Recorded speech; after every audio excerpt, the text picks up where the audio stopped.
course, this is one of the last training sessions before you head to the Sekafa Four Nations tournament. How analyze your squad so far? Good morning, everyone. First of all, um, yeah, no, listen, it's been a good camp.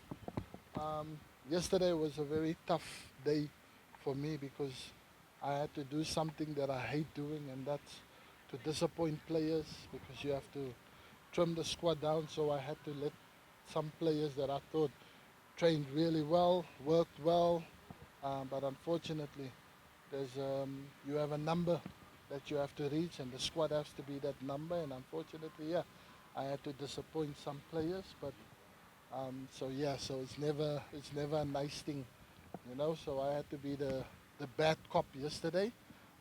But yeah, I wish the players well, and I hope they continue to work as well as they did to get themselves in this situation to be part of the national team.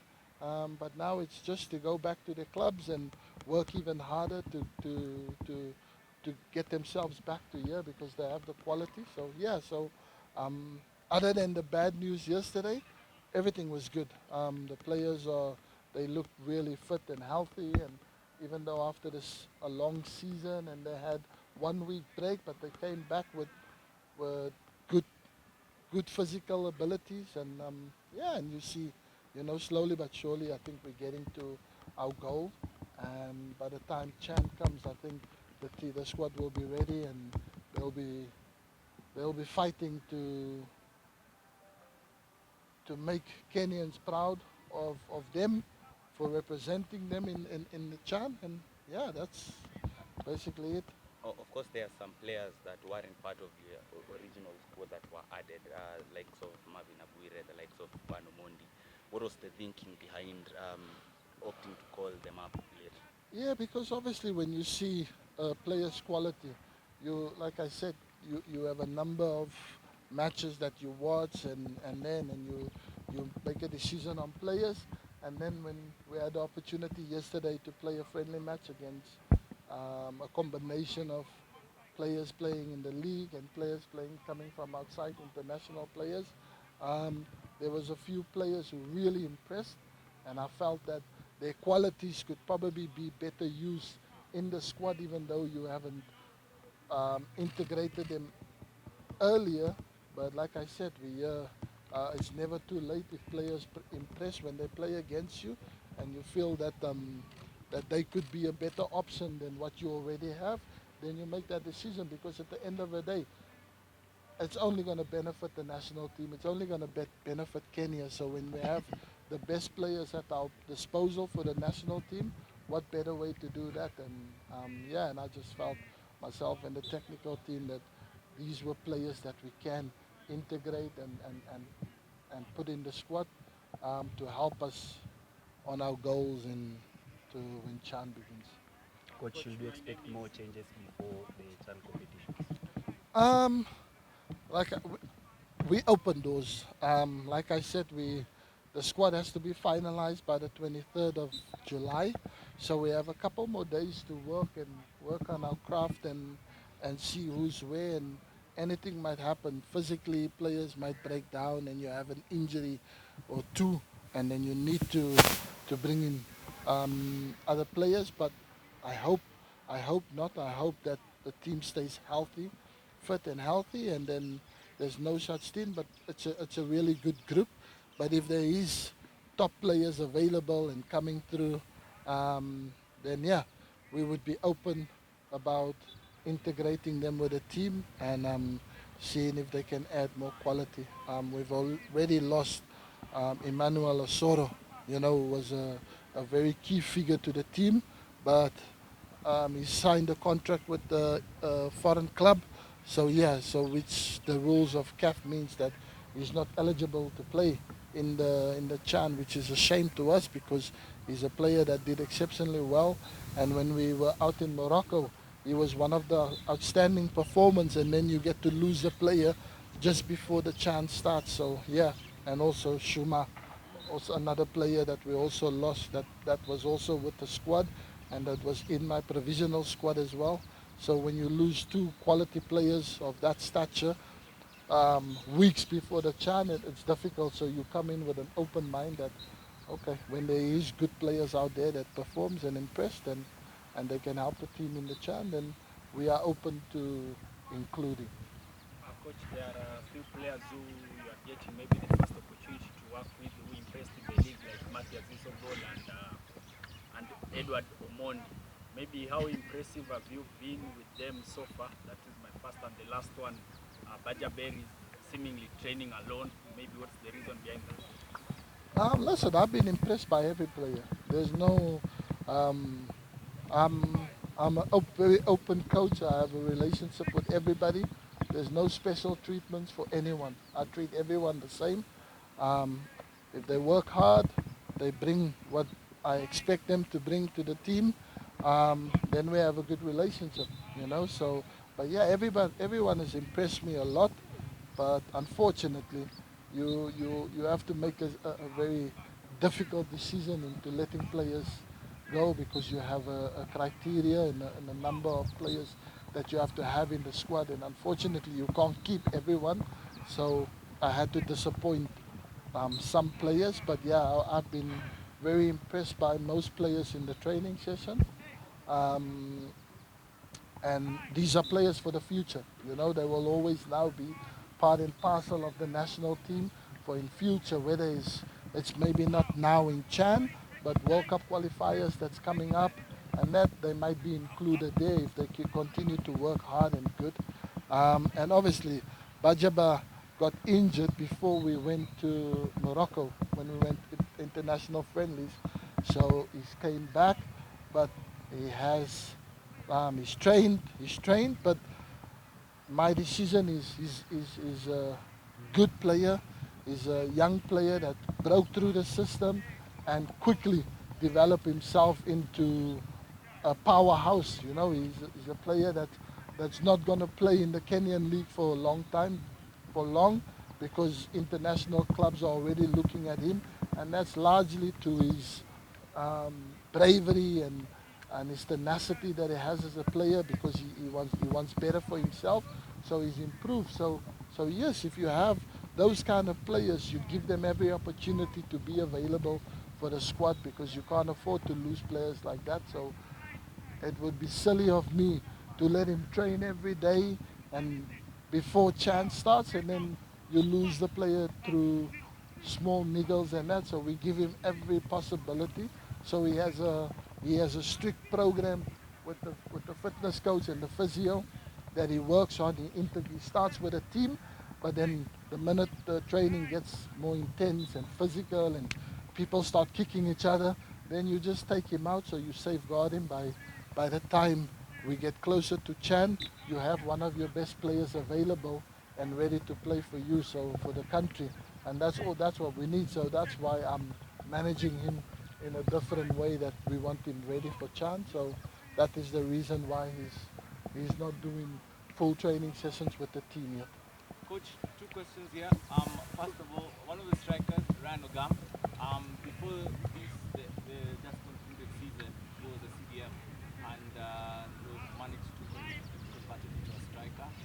What do you think about his attributes? What exactly are you trying to work on to improve him? And then secondly, young prodigy Aldrin Kibet has been signed by Celta Vigo, a team that you quite well know. Did you have any hand in it? And what can you, and have you spoken regarding that move? And what should he expect when he's in Spain? Ryan, first of all, I think Ryan was unfortunate with the injury that he picked up, but I remember Ryan from when I took the national team job. So I had my first training camp, and Ryan was in there, and I thought he was a very talented player, great ability, quick, very sharp, intelligent, and he knows where the goals were. He was scoring goals, even though he had little difficulties with the injury, but he still tried to train. And for me, that goes a long way. You reward players like that when you are injured, but you still try to be part and parcel of the team. And he gave me a big effort, but the qualities were there. So it was only a matter of time. If he's fit and he's playing for his team, I will always call a player up like that because I know what he can bring and what he has. And obviously, like I said, he's now been converted to a striker, which is right up my street because that was the position I used to play. So I just had a word with him that we will work a little bit more just on basics because he's very explosive, but he's very left-footed. So I just told him a bit like that we need to work also on his right foot because to make him a little bit more unpredictable. So yeah, so I'll have a lot of time for the strikers and for Ryan in particular because I think he can be a really probably the next Michael Olunga, replacement one day. So yeah, so he's a player that you have to really mold and give the right guidance to make him into a super player. And he also have a lot of ability to play in Europe. So yeah, Ryan is important to the team because he'll probably be leading the line for us when the chance starts. So we want to get him ready and full of scoring goals for us. So yeah, and Kibet, I've seen him numerous times. I met him also a few times with his parents. He was part of a academy, a Spanish academy, and he's been there. But I had no say or nothing to do with him signing for Celta Vigo. It's great because it's a nice town. It's a nice city. I lived there for 7 years. My daughters, my first married. I was married to a girl that was from Vigo. Yeah. So my kids, I have kids that live in Spain. So it's a beautiful city, beautiful town, and the football club is excellent. And for a young player, you have a good pathway because Celta Vigo produce a lot of good young players that finds themselves playing in the first team. So he couldn't have gone to a better team. Like I said, I will follow his progress because I wanted to include him in the Chan squad because he was only part of an academy, but unfortunately then he ended up signing for Celta Vigo, which is amazing. But the bit of advice I can give him, try and learn to speak Spanish as quick as possible because 99% in Vigo don't speak English. So he's going to struggle with the language barrier, but the people are really nice. So he needs to learn to speak Spanish ASAP, but he's in a perfect place. Final two questions, please. Coach, two quick questions from me. Let's look at the tournament now. Your quick assessment of Group A and the opponents you're going to face in Group A. And second, we've seen this tournament be a springboard for many young players to progress in their careers. Maybe you're rallying call to the younger players in your squad to use this tournament to get big moves, maybe, it being a home tournament as well. Yeah, no, listen, I think it's clear for everyone to see and to know that we are in the group of death. It's an impossible group to be in, but a fantastic challenge for us, to see how far we've come and where we're at as a nation, as a football nation in Kenya. So it will be a nice challenge. DRC Congo, they've won the Chan tournament twice in previous years. Morocco has won it twice also in previous years. And Angola has just won the COSAFA. So it's teams with big pedigree. And don't forget, Zambia has also been a massive name in African history, But along comes Kenya. But I think we've got everything in our part to succeed. The players are well prepared and they're ready for the challenge. And I think the fact that we play home and we'll have so many thousands of Kenyan supporters that will be behind the team and spur the team on. I think we're excited and we're ready for that challenge. And yeah, we want to be one of the surprises to come out of the tournament, even though we're the host. And this tournament being a stepping stone, it's a life-changing experience. I myself, I didn't play in a Chan, but I played it at the under 20 level at the under 20 African Nations Cup. And fortunately for me, I was top goal scorer of the tournament and best player. And I ended up getting a move to Ajax Amsterdam because of a tournament like that, because you never know who's watching, you know. So I hope these players, and I'm drilling into them every day, that this is the best opportunity that they're ever going to experience, that they're going to have. Then when you play well, you impress, you become a success story, and then European teams and top African teams, they will look at these tournaments to look for rough diamonds to take out, and that might be the perfect opportunity for a lot of them to get the dream moves to top clubs in the world. So yeah, the tournament couldn't have come at a better time for these players. Coach, about Anthony Teddy Akumu, do you intend to use him for Chan? And for Shuma, you said that you never spoke to him about the move to Dynamo. What about the case for Osoro? Have you tried to convince them not to sign now, to sign after Chan? Because there are two strikers that we are losing. And finally, what kind of a challenge does this tournament give to you as a coach and as a team? When you're part of the Kenyan national team, you're part of the family. So I have an open door policy. Kenyan players, whether it's international players or if you're asked to come and train and keep fit and with a team, I would never close my door for any player. And Teddy asked if he could just keep fit and keep himself going, because he still has another transfer in him to join a club. So he wants to be in the best possible shape and ability to go when he finds a club. So yeah, so he asked if he could join and train with us to keep himself in good condition. So that was the reason behind Teddy training with us. He always does that when we're in camp. So and your second, Osoro. I'm a coach. I've got so many players to worry about, you know. If a player in a club decides that it's for the player's best interest to join a international club and skip the Chan tournament, there's nothing me as a coach I can do, you know, because the player has a right to also look after his future and where he wants to end up and what he wants to achieve. So yeah, if they decide to come and play for the national team, then they are more than welcome. But yeah, I don't need to try and convince anybody. Like, they know to represent your country is such a huge honor. So I don't think anything else could come before that. But you know, the player and their agents and their representatives, they have their own ways of dealing with that.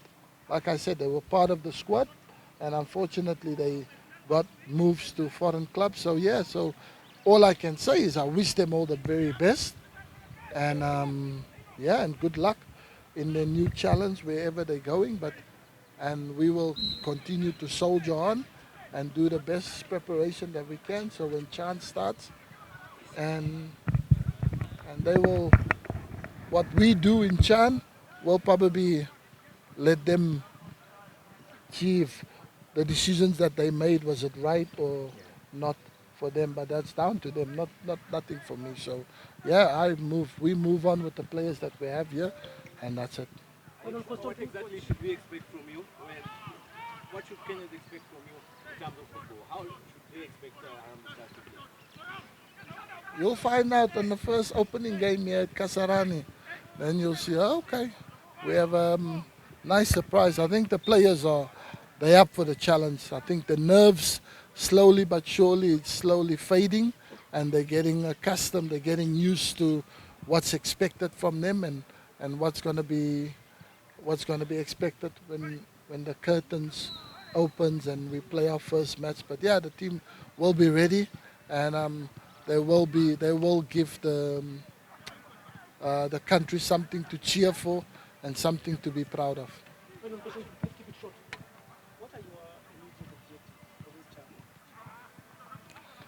The immediate objective to win the tournament. That's what we hope. but it's not going to be as easy as that. But I just want the players to seize the moment. It's a great opportunity. It's a domestic tournament for young local players to showcase their talent and their ability, and it's there for the taking. So I hope that come 2nd of August that the team will be ready, the team will be hungry to seize the moment, because winning such a major tournament in your first as a local opens the door for you to big and better things and in Europe. So that's what I'm hoping, that that we'll seize the moment, and not saying that we're going to win the tournament, but that is our intention, and that is our objective, and that is what we set out to do from the first game till hopefully when it comes to the final, that Kenya will be in the final, and that's what we're hoping to achieve. Okay, guys, All the best, enjoy the coaches. training.